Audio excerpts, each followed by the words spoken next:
করে দুই গোষ্ঠীর বিদ্যমান সংঘর্ষে নিহত ১, আহত ১০। দুই গোষ্ঠীর দ্বন্দ্বে ৬ মাসে ৩ খুন।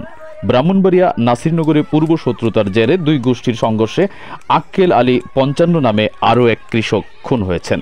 শুক্রবার ৯ মে দুপুরে উপজেলার গোয়ালনগর ইউনিয়নের সোনাতুলা গ্রামে এই সিরিজ খুনের ঘটনা ঘটে। নাসিরনগর থানার পুলিশ পরিদর্শক তদন্ত মোহাম্মদ হাসান জামিল খান হত্যাকাণ্ডের বিষয়টি নিশ্চিত করেছেন।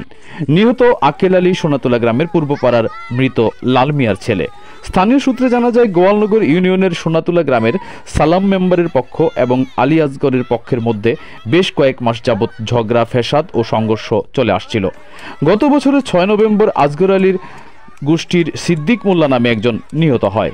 এর কিছুদিন পর গত ২১ এপ্রিল সালাম মেম্বারের গোষ্ঠীর জোহর আলী নামে একজনের গলাকাটা লাশ পাওয়া যায়। সেই ঘটনায় উভয় পক্ষের মধ্যে হত্যা ও লুটপাটের মামলা আদালতে চলমান রয়েছে। সর্বশেষ শুক্রবার দুপুরে পূর্বের ঘটনার জের ধরে উভয় পক্ষ দেশীয় অস্ত্রশস্ত্র নিয়ে সংঘর্ষে জড়িয়ে পড়ে। এতে ঘটনাস্থলেই আসগর আলীর গোষ্ঠীর আক্কেল আলী মারা যান। উল্লেখ্য, দুই গোষ্ঠীর চলমান দ্বন্দ্বে সোনাতুলা গ্রামে গত ৬ মাসে গোষ্ঠীগত সংঘর্ষে আক্কেল আলী সহ উভয় পক্ষের মোট ৩ জন নিহত হয়েছেন। এই ঘটনায় এলাকায় চরম উত্তেজনা বিরাজ করছে। পুলিশ পরিস্থিতি নিয়ন্ত্রণে আনার চেষ্টা করছে। মূলত গোষ্ঠীগত দ্বন্দ্ব এবং আধিপত্য বজায় রাখতেই একের পর এক খুনের ঘটনা ঘটে চলছে। গোয়ালনগর ইউনিয়ন পরিষদের চেয়ারম্যান আজারুল হক জানান, পূর্বের ঘটনার জের ধরেই এই সংঘর্ষ ও হত্যাকাণ্ডের ঘটনা ঘটেছে।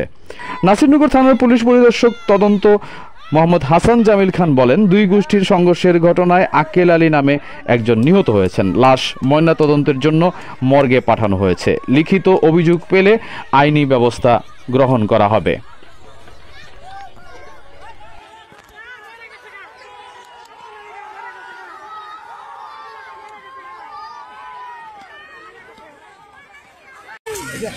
Allah